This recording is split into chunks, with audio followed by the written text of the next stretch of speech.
Welcome to the Quiz 1.09 review on applications of systems. First question, there are 36 children on a playground. There are 6 more boys than girls on the playground. It tells us to let B represent the number of boys and G represent the number of girls. We want to write the system of equations that represents the situation. Notice we're not solving, we are only writing. Okay, so if I look back up at the information given, it told me that there are 36 children on the playground. So this is the total number of children. And the children represent boys and they represent girls. So I can write an equation that represents the total number of children by saying that boys plus girls equals 36. It also tells me that there are 6 more boys than there are girls on the playground. So there are going to be more boys. So if I take the number of girls and I add 6 to them, that would tell me how many boys I have. So now I have my two systems for the total amount. You're often going to have one of your equations representing the total, and then I have my specific case as my second equation. You can go ahead and pause, answer number 1 on the quiz, and then return to question number 2. So question 2 says bowling alley A charges a shoe rental fee of $3.50 and $5.50 for each game of bowling played. Bowling alley B charges a shoe rental fee of $2 and $6.50 for each game of bowling played. So we have two sets of information. The first bowling alley, $3.50 for shoes and $5.50 for each game, and then bowling alley B, $2 for each game or $2 for each shoe rental, sorry, and then $6.50 for each game. So we want to let the variable G represent the number of games played, and then let the variable C represent the total cost. All right, so if we look first at bowling alley A. Okay, so when you go bowling, sometimes the bowling alley will have just a separate shoe rental fee. Okay, that's a one-time fee. You're just paying for the shoes one time. So that $3.50 doesn't get multiplied by anything because you're only paying it once.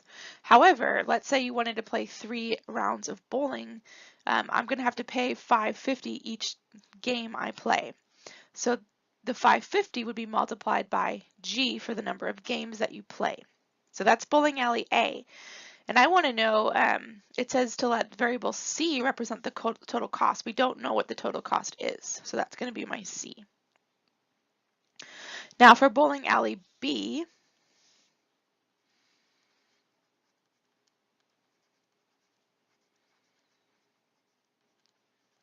this time it was $2 for my shoes. That's a one-time fee, but then it's $6.50 for every game I play, and I don't know what that total cost is for bowling alley B. So now I have two equations, which makes a system that represent each of the scenarios presented, one for bowling alley A and one for bowling alley B. Okay, so that concludes question 2. I'm going to go ahead and move on to question 3. You can pause while you're answering question 2. Question 3. An electrician needs to cut a 49-meter piece of wire into 2 pieces so that one piece is 5 meters longer than the other. All right, so I've got a wire that's cut into 2 pieces. So the total wire is 49 pieces and it's going to be cut into 2 pieces. Okay, it says that one piece is 5 meters longer than the other piece. I want to know what the length of the longer piece is. Okay, we're not just writing the system this time, we actually have to solve for something. So if I start with this first sentence, okay, so I've got my total wire,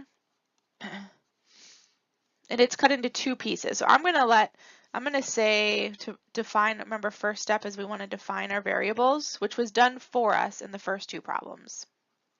So I'm going to let S be my short piece, and I'm going to let L be my long piece. Okay, so my total would be the short plus the long, and that would equal the total length, which is 49 meters. Now it also tells me that one piece is 5 meters longer than the other piece. So my long piece is 5 meters longer or more than my short piece. So now I have my system of equations. This is my system. Notice how it's set up. The L stands for the longer piece. It's already solved, so we can go ahead and use substitution to substitute in my variable L up into this top equation. So I'm going to use substitution. I'm going to go ahead and use my highlighter to show you what I'm talking about. So I'm going to take what L equals and I'm going to substitute it in for L right here. So this is going to become S plus 5 plus S. I just substituted in that whole thing equals 49. So I combine my like terms. I have two S's plus 5 equals 49. And now we continue to solve. So to move this 5, I'm going to have to do the opposite. I'm going to have to subtract it. Those cancel. 2S equals 44. Get rid of that 2 by dividing both sides by 2. And my short piece is going to be 22 meters long. Now notice this asked me for the length of my longer piece. So I can take that answer, 22, and I can substitute it in for my S right here. And I can go ahead and figure out what my long piece is. So my long piece is going to be 5 plus 22. So my long piece is going to be 27 meters. And that is how we do question number 3. Go ahead and pause and we'll continue on with question number 4. Okay, so question number 4, it tells us that Vinny has a bag of dimes and quarters. So we've got dimes and quarters. He's got a total of 44 coins.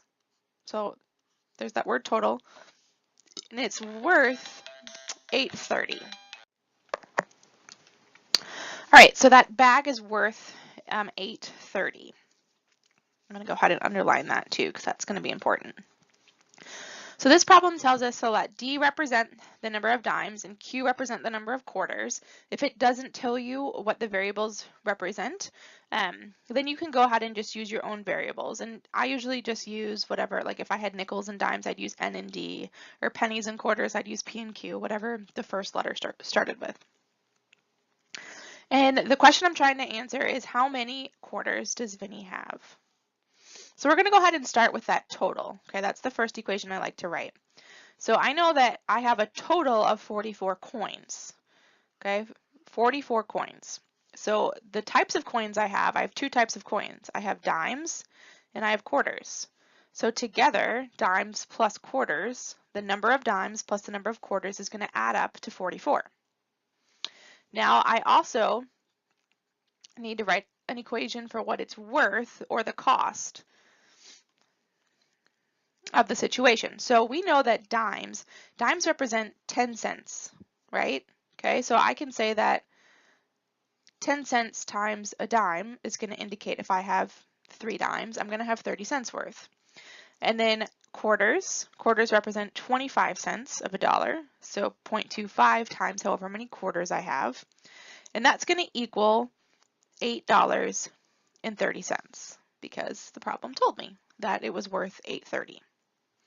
Now, if you want to get rid of decimals, for those of you who don't like to work with decimals, just keep in mind you can multiply all of this by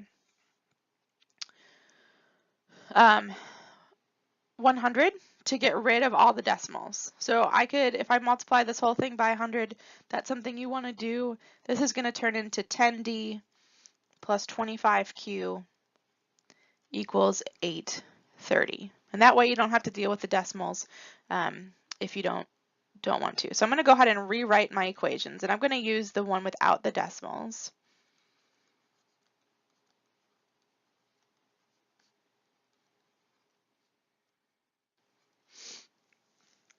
Okay, and I've got two ways that I could solve this. Now notice it's already kind of set up like an elimination problem because I have my D's and Q's on one side.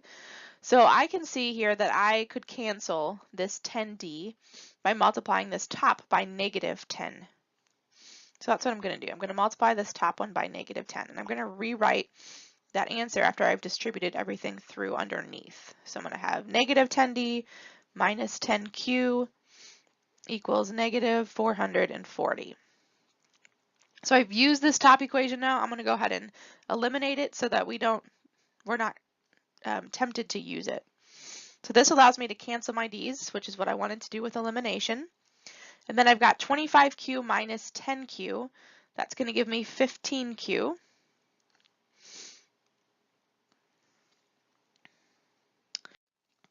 And then we have 830 minus 440, and I end up with 390 when I subtract those. And then I can go ahead and divide both sides by 15. So 390 divided by 15 leaves me with 26 quarters, which is what we wanted to solve for, because it asked me how many quarters does Vinny have. Now let's say that you solved for the other variable. Let's say we solved for our dimes instead of our quarters first. Well, then you'd have to take what you found and you'd have to substitute it back in to one of your equations up here so that you could find the other variable. So you might have an extra step after this depending on how you solved the problem. All right, we're going to go ahead and look at question number 5. It tells us here that we have a 10% sugar solution and we have a 30% sugar solution, and we're trying to make a 25% sugar solution to fill the hummingbird feeder. Now it also says that we want to know how many cups of each, so how many cups of each, this is my question, solution should you mix together to make 8 cups of a 25% solution. So I'm going to draw a picture to kind of make this make a little bit more sense. So I have a 10% solution and I have a 30% solution. And I want to make a 25% solution. Okay. So you can think about those as like cups of water, even though they're like boxes. It says to let X represent the number of cups of the 10%. So I don't know how many cups of the 10% solution I have. And it says to let Y represent the number of cups of the 30% solution. So this would be Y cups. But I do know up here, it said that I want to make a total of 8 cups of the 25% solution. So I know that I have a total of 8 cups. So we can write two different equations for this. So this bottom equation here, I've got X cups, Y cups, and 8 cups. That's going to be like the total cups or the total volume. Okay, so X cups plus Y cups is going to equal 8 cups. That's going to be one of my equations. Now the other equation is going to deal with the percentages. So I know that I have 10%. Remember, if we have a percentage, so if I have 10%, we divide that by 100 to get the decimal. So that's the same as 0.10. All right, so if we're talking about the actual solutions here in my second equation, I have 10% of my solution, my sugar solution, but I don't know how many cups there are. And I've got 30% of my Y solution, but again, I don't know how many cups there are. That's why I'm using the Y. And then I know that in my 25% solution that we're going to get a total of 8 cups. Okay, so I'm just basically taking the total formula that we wrote, or the total equation, X plus Y equals 8, and I'm just multiplying that by the solution percentages for each scenario. Okay, so those are my two equations. Now, since we have some decimals going on here, I'm going to go ahead and take this top equation and I'm going to choose to use substitution. So I'm going to take this and I'm going to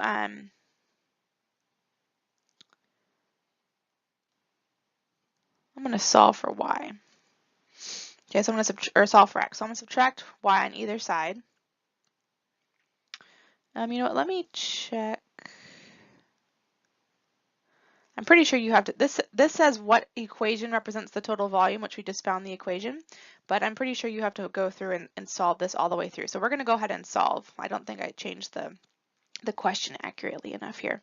So my x is going to end up equaling 8 minus y. Okay, so that canceled, and I just rewrote that over here. Okay, so now that I know what my x equals, I'm going to take what x equals and I'm going to plug it in to where I have x in my solutions formula there.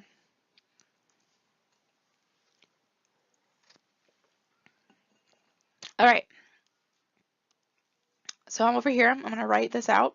So 0.10 times x, and x was 8 minus y, plus 0.30y equals, and then 0.25 times 8 gives us 2. So that simplified to 2, this part right here. I multiplied that out.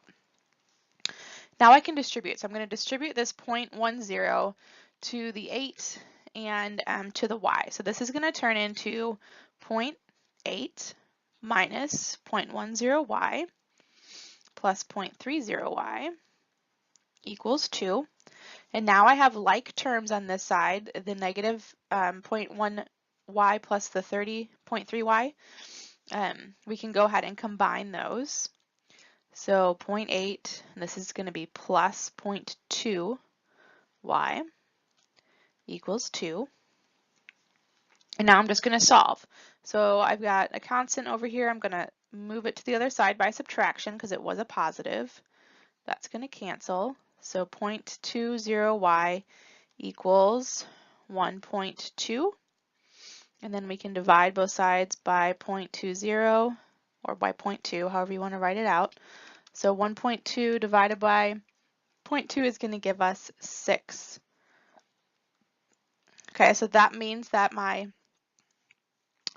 30% solution up here, this 30% solution, is going to be 5 cups worth. And if I go back to my total equation here, x plus y equals 8. If I substitute that in, so if I plug in my my 5 here, 8 minus 5 is going to give me x, and 8 minus 5 is just 3. So my 10% solution is going to have 3 cups, and my 30% solution is going to have 5 cups. Sorry, that got a little messy there at the end, but hopefully that helps you solve question number 5, and that is it for our quiz review for 1.09.